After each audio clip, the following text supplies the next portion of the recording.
복음으로 세상을 비춥니다. 예, 여기는 사주풀이입니다. 오늘 준비한 순서 시작합니다.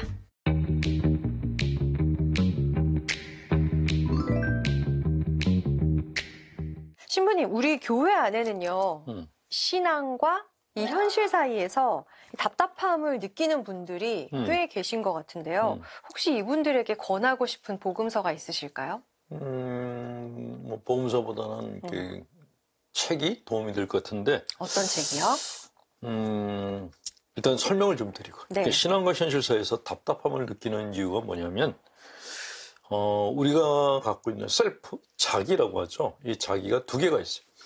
이상적 자기와 현실적 자기라는 게 있어요. 이상적 자기와 이상적 현실적 자기는 자기. 내가 되고 싶은 나. 네. 현실적 자기는 지금의 나.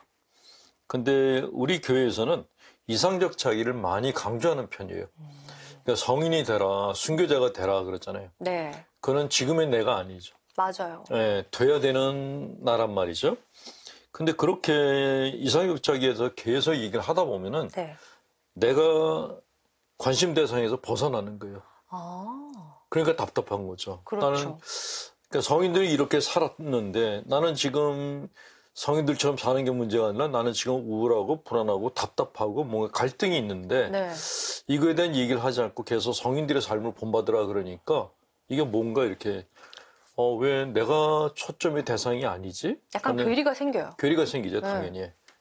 옛날 초등학교 다닐 때 위인전 읽어보셨잖아요. 읽어봤죠. 읽어보니까 본받아야겠다는 생각과 내가 저렇게 될 수 있을까라는 그러니까 심리적인 갭을 느낀다는 거예요. 네.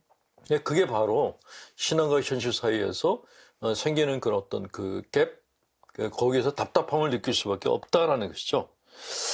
그래서 일단은 순교자나 성인들의 삶을 이해하는 것도 중요하지만 그거보다 더 중요한 게 나를 이해하는 것이거든요. 나를 이해하는 것. 그렇죠. 내가 갖고 있는 문제가 무엇인지, 내가 가지고 있는 상처가 뭔지, 내가 갖고 있는 컴플렉스가 뭔지 이거를 이해해야지, 그래야지 성인들을 따라갈 수 있는 삶을 살 수가 있는 것인데, 나에 대해서는 전혀 이렇게 관심이 없고 자기를 이해하려고 하지 않고 성인들만 바라보게 되면은 당연히 열등감이 생기고 자기 혐오감 같은 게 생겨요. 맞아요. 못 따라갈 것 같아요. 그렇죠. 예, 저는 이제 상담들을 하고 있으니까 네. 그런 사례들을 너무 많이 듣거든요. 우리 교회도 이제는 패러다임이 좀 바뀔 때가 되지 않았나? 그런 생각을 해봅니다. 맞아요. 나에게 집중하고 나의 그렇죠. 문제가 뭔지 먼저 돌아보는 게 필요해요. 내가 나를 보는 게 절대로 이기적인 게 아니거든요. 맞아요. 예. 네, 그렇습니다. 자, 오늘 살펴볼 말씀은 마테오복음서 26장 36절부터 45절까지의 말씀입니다.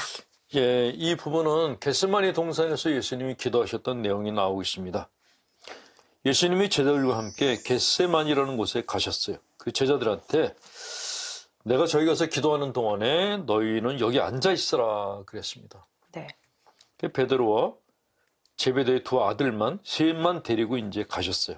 근데 거기서 예수님이 너무너무 괴로워하신 거예요. 내 마음이 괴로워 죽을 지경이다. 너희는 여기 남아서 나와 함께 깨어있으라 라고 얘기하신 다음에 땅에 엎드려서 이렇게 기도하셨다 그래요. 아버지, 하실 수만 있다면 이 잔이 저를 비켜가게 해주십시오 라고. 그러나 제가 원하는 대로 하지 마시고 아버지께 원하시는 대로 하십시오 라고 기도를 하셨다라고 기록이 되어 있습니다. 네. 근데 그렇게 기도하다가 돌아와서 보니까 제자들이 다 자고 있는 거예요. 아하. 그런 제자를 보면서 예수님이 좀 이렇게 짜증이 났어요. 나와 함께 1시간도 깨울 수 없단 말이냐? 그렇게 얘기를 하셨어요. 그리고 또 다시 두 번째로 가서 기도하셨는데 또 이렇게 기도하셨어요. 이 잔이 비켜갈 수 없는 것이라면은 제가 마셔야만 한다면 아버지 뜻이 이루어지게 하십시오라고. 네, 예수님이 고뇌하는 예수님의 그런 모습이 고스란히 담겨 있는 그런 복음 내용입니다. 겟세마니 동산에서 굉장히 고뇌하시는 그런 예수님의 모습 만나봤는데 네. 여기서 기도하셨던 예수님을 통해서 우리가 어떤 거를 좀 알아야 할까요? 가톨릭 교회 안에는 예수님을 이렇게 지나치게 신격화시키다 보니까 당신은 육화하셨는데 우리가 다시 그 예수님을 하늘로 올려보내는 그런 경향이 있어요. 그러니까 뭐 바깥 사람들이 산신령 모시듯이 예수님을 그렇게 보는 거예요. 네. 근데 문제는 그러다 보니까 이게 전능하신 하나님의 아들인데 이분이 고통을 겪었을 리가 없어. 이런 생각까지도 가게 되는 거예요. 예수님이 세상에 오셨는데 사실은 그냥 오신 거고 고통도 안 겪고 그냥 이렇게 그냥 뭐 그냥 하다 가셨다. 전지전능하신 분이야. 그렇죠. 그러니까 네. 그냥 연극처럼 이렇게 하다 가셨다. 이렇게 믿는 사람들까지 생길 정도로 예수님을 어떤 지나치게 신격화시키는 경향이 있었어요. 네. 초대교회 때도 그런 경향이 있었는데 근데 예수님이 그런 분이 아니셨다라는 것이죠. 우리가 똑같이 고민하고 우리가 똑같이 번민하고 갈등을 가셨던 분이라는 거예요. 그러니까 예수님도 당신한테 다가오는 어두운 미래에 대해서 불안해하셨다는 거죠. 그러니까 우리 미래에 대해서 불안해하는 거는 우리만이 아니다라는 거예요.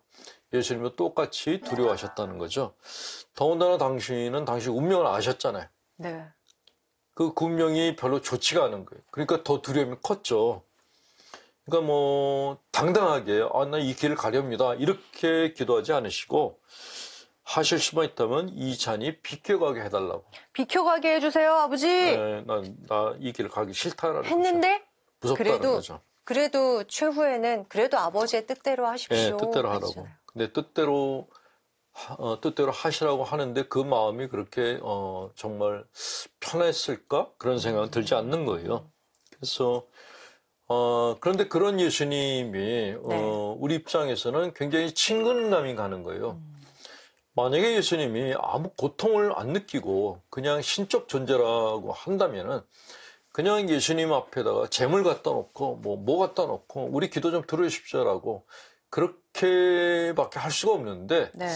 이분이 우리와 똑같은 고통을 겪었기 때문에 기도라는 걸 할 수 있는 거죠. 기도라는 거는 이게 수평적 기도인데 예수님과 내가 대화를 할 수 있다는 거예요. 왜냐하면 당신이 고통을 겪었기 때문에 우리 고통을 아시거든요. 네. 그러니까 우리 마음을 아시는 분이기 때문에 우리가 편안하게 다가갈 수 있다는 것이죠. 만약에 이분이 정말 그냥 신적 존재라 그러면은 네. 우리는 늘 모시는 입장에 있어야 되는데 네. 우리가 똑같은 고민을 했기 때문에 그냥 친구처럼 벗처럼 다가올 수 있는 분으로 우리한테 다가오셨다는 거죠. 그게 이 복음서가 주는 굉장히 중요한 메시지입니다.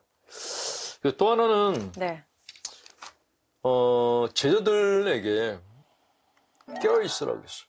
깨어 있어요. 내가 기도하는 동안에 좀 같이 좀 있어달라. 1시간도 못 있냐? 네. 그러니까 그거보다 더 중요한 뭐냐면은 당신 혼자서 이렇게 가지 않으셨다는 거예요. 네. 같이 있어달라 그런 거예요. 같이 있어달라고요. 네. 그러니까 우리가 예수님께 예수님을 어떻게 하면 기쁘게 해드릴 수 있을까 이런 생각할 때가 많았는데 그냥 예수님 원하신 거예요. 그냥 같이 있어 드리는 거예요. 그러니까 가톨릭 교회에서 14처라는 걸 하고 있잖아요. 네. 예수님이 가셨던 그 순환의 길을 묵상을 하는데 그게 바로 예수님과 함께 해드리는 그런 시간인 거죠. 십자가의 길. 그렇죠. 십자가의 길. 그걸 의무적으로 이렇게 하는 게 아니라 그 한 처마다 앉아서 그때 이분이 이런 고통을 겪으셨구나. 그런 거를 같이 공감하는 시간을 갖는 것이 14처이거든요. 이 14처는 가톨릭 교회 안에만 있는 아주 독특한 기도 방식인데 예수님과 함께 해드리는 시간이에요. 네, 그래서 14처 기도를 하면은 은총을 많이 받는다라는 그런 이야기들을 도는 것이 내 마음을 알아주니까 예수님 입장에서도 그 사람이 안 예뻐 보일 수가 없는 거죠. 그러니까 누군가가 내 마음을 읽어주고 공감해 준다면은 내가 어려울 때는 몰라도 내가 형편이 좋아지면 저 사람을 반드시 도와주겠다는 마음이 생겨요. 예, 그런 의미에서 함께 있어 드리는 것이 그게 신앙생활의 방식 중에 하나다라는 걸 말씀드립니다. 네. 어렵게 생각하지 마시고 겟세마니 동산에서 우리와 함께 하길 원하셨던 예수님처럼 정말 친근하게 또 힘들 때는 십자가의 길 같이 걸으면서 함께 해드리면은 그게 가장 좋은 방법인 것 같아요. 시청자 사주풀입니다. 저는 50대 초반 신자입니다. 저는 늘 마음의 불안을 안고 살아갑니다. 자식들도 독립하고 겉으로는 아무 문제가 없는 것 같지만 지인들에게 돈을 빌려 못 갚기도 했고 보이스피싱을 당해 돈을 잃기도 했습니다. 저는 똥손에 돈복도 없고 재물을 모으는 소질도 없습니다. 저로 인해 남편이나 아이들이 피해를 볼까봐 걱정되고 노후도 걱정입니다. 어떤 마음으로 살아가고 또 어떻게 기도를 해야 할까요? 라고 질문해 오셨어요. 이 사연을 보면서 이게 뭐지? 하는 생각이 들었는데, 일단, 네. 돈을 빌리고 못 갚는다 그랬어요. 그러니까 못 갚을 돈인데 왜 빌렸을까? 왜 감당 안 되는 일을 저질렀지? 왜 그랬죠? 보이스피싱도 그래요.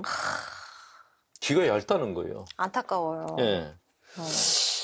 그런데, 자기 때문에 가족이 피해 올까 걱정된다 그러면서 하지 말라는 건 일단 해요. 그게 이해가 안 됐어요. 왜, 이게 뭐지? 그러니까 가족들한테 피해가 간다는 거 알면은 네. 일단은 그런 돈에 관련된 거 하지 말아야 되는데 이 자매님이 얘기하는 거 보면 다 돈과 관련돼 있어요. 그러네요. 보이스피싱도 돈이고 돈복도 돈을 빌리고 못 갚고 내가 돈복도 없고 재물 모으는 소질도 없어서 네. 그걸 걱정하면서도 돈은 빌려요. 노후도 걱정이에요, 또. 그러니까 왜 돈과 관련돼 있지 다? 돈 벌 능력도 없는데 네. 돈을 갚을 능력도 없다는 거잖아요. 그래서 돈을 왜 빌렸지? 뭐에 쓰려고? 뭐가 또 딱한 사정이 있었겠죠. 아니 묘한 말할 거예요. 수 없는, 이렇게 말할 수 없는. 그러니까 불안하게 지금 살아가시는 거잖아요. 현실감이 좀 떨어진다라는 생각이 드는 거예요. 그러니까 내가 돈을 빌릴 때는 갚을 생각도 해야 되는데 그건 없이 빌리면서 뭐 다 알아서 하나님께서 해주시겠지 이런 생각하면서 빌린다는 거예요. 근데 현실은 그게 아니거든요. 네. 그러니까 현실적인 대안이 없이 뭐 일단 빌리고 보지? 좀 대책 없는 분이다는 그런 생각이 들어요. 네. 그리고 또 하나 문제가 네. 자기 자신을 못 믿어요. 나 때문에 식구들이 피해 볼지도 몰라. 그 자기 자신을 못 믿는다는 거죠. 근데 사고는 쳐. 이거 뭐지? 총체적 난국이에요. 예, 좀 그런 생각이 드는데 일단은 자매님한테 제가 제언해드리고 싶은 거는 돈과 무관한 봉사활동부터 먼저 하셨으면 좋겠어요. 자신감이 떨어져 계시니까 네네. 다른 사람들로부터 인정을 받으실 필요가 있는데 그거는 돈과 무관한 봉사활동을 하셔서 사람들로부터 인정을 받으시면 생겨요. 돈에 관련된 거를 하게 되면은 뭐 본인이 하시는 것처럼 돈 관리도 못하고 돈을 키우는 재주도 없으니까 그건 안 하시는 게 좋아요. 예. 그리고 네. 돈에 관련된 거 상관없이 내가 잘하는 게 뭐가 있지? 이걸 찾으시는 게 좀 좋을 것 같다는 생각이 들어요. 일단 자신감을 높여야 그렇죠. 되니까요. 내가 잘하는 것, 내가 다른 사람들 재밌게 해줄 수 있는 것, 이게 뭔가를 찾으시는 게 중요하다는 생각이 들고 네. 일단은 돈에 대해서 자신감이 없으시니까 돈에 관한 거는 일단은 멀리 하시는 게 좋을 것 같다. 예, 이게 만약에 저 자매는 돈 빌려가더니 갚지를 않아. 이게 소문이 퍼지게 되면은 다른 기회까지 다 놓치게 될 가능성이 높아요. 그러네요. 다른 사람과 사람이 같이 사는데 제일 중요한 게 신용이거든요. 신용을 잃으면은 아무도 그 사람을 가까이 하지 않아요. 맞아요. 예, 저 사람은 그냥 빌려가서 그냥 돈 떼어먹는 사람이야. 이 낙인이 찍히면은 사회생활을 할 수가 없어요. 그러면 더 불안하실 것 같아요. 그렇죠? 당연하죠. 아무도 상대를 안 해주죠. 일단 자신감 먼저 키우시고 그리고 가족들하고 먼저 상의하시고 예. 기도는 어떻게 해요, 신부님? 기도. 어떻게 기도해야 할까요? 라고 물어보셨어요.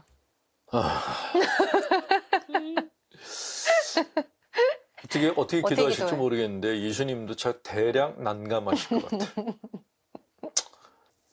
일단은 기도도 좋은데 상담을 받으시는 게 좋을 것 같아요. 왜냐하면 이렇게 자매님이 컴플렉스가 있는 것 같아요. 이게 꽤 오래된 것 같고 네.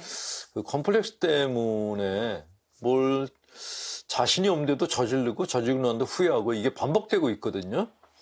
그런 행동을 하는 뿌리를 이렇게 찾아야 되는데 그거는 기도를 통해서 이렇게 알 수 있는 게 아니고 전문 상담가를 만나서 계속 대화하면서 찾을 수 있는 거예요. 한번 상담가를 찾아가시는 게 좋지 않을까 하는 생각이 듭니다. 네. 자, 사주풀이 이제 마칠 시간입니다. 시청자 사주풀이는요, 여러분의 사연으로 만들어집니다. 이렇게 넋두리 하듯이 사연 남겨주시면요, 신부님께서 또 속 시원하게 한번 또 풀어드리겠습니다. 저희는 여기서 인사드릴게요. 고맙습니다.